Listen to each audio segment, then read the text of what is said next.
Hello friends, welcome to my YouTube channel. আজি আমি কথা পাতিম নিউ Mahindra Scorpio N ৰ দামসমূহৰ বিষয়ে। Mahindra Scorpio N পেট্ৰল আৰু ডিজেল এই দুইটা ভেৰিয়েণ্টত লঞ্চ কৰিছে আৰু বৰ্তমান কেৱল মেনুৱেল ট্ৰান্সমিশ্যনৰ দামহে Mahindra ৰিভিল কৰিছে।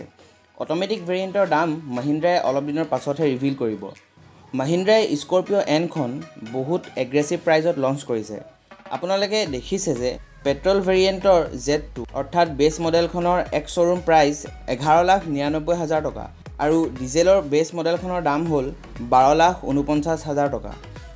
বেছ মডেলখনত Mahindra পেট্ৰল আৰু ডিজেল অপশ্যনৰ মাজত মাত্ৰ 50,000 টকাৰহে ডিফাৰেঞ্চ ৰাখিছে। ঠিক তেনেদৰে টপ মডেলখনৰ দামটোলৈ যদি চাওঁ তেনেহ'লে পেট্ৰল ভেৰিয়েণ্টৰ এক শ্বৰুমৰ দামটো হ'ল 18,99,000 আৰু ডিজেল ভেৰিয়েণ্টৰ টপ মডেলখনৰ দামটো হ'ল 19,49,000 টকা। টপ মডেলখনতো আপোনালোকে ডিজেল আৰু পেট্ৰল ভেৰিয়েণ্টৰ মাজত মাত্ৰ 50,000ৰ ডিফাৰেঞ্চে দেখা পাব। এইখিনি কেৱল মেনুৱেল ট্ৰান্সমিশ্যনৰ দামসমূহে আছিল। অটোমেটিক ট্ৰান্সমিশ্যনৰ দামসমূহ Mahindra অলপ দিনৰ পাছতহে ৰিভিল কৰিব। Mahindra যিটো প্ৰাইজত Scorpio N লঞ্চ কৰিছে এইটো ছেগমেণ্টত বাকী গাড়ীসমূহে Scorpio Nক সহজে কম্পিট কৰিব নোৱাৰিব।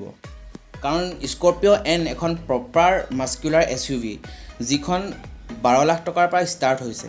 তেন্তে আজিলৈ ইমানেই বন্ধুসকল, যদি আপোনালোকৰ ভিডিঅ'টো চাই ভাল লাগিলে লাইক আৰু কমেণ্ট কৰিব আৰু আগলৈ গাড়ী আৰু বাইকৰ বিষয়ে এনেকুৱা ইনফৰ্মেটিভ ভিডিঅ'সমূহ চাবলৈ মোৰ চেনেলটো ছাবস্ক্ৰাইব কৰি দিব। ধন্যবাদ।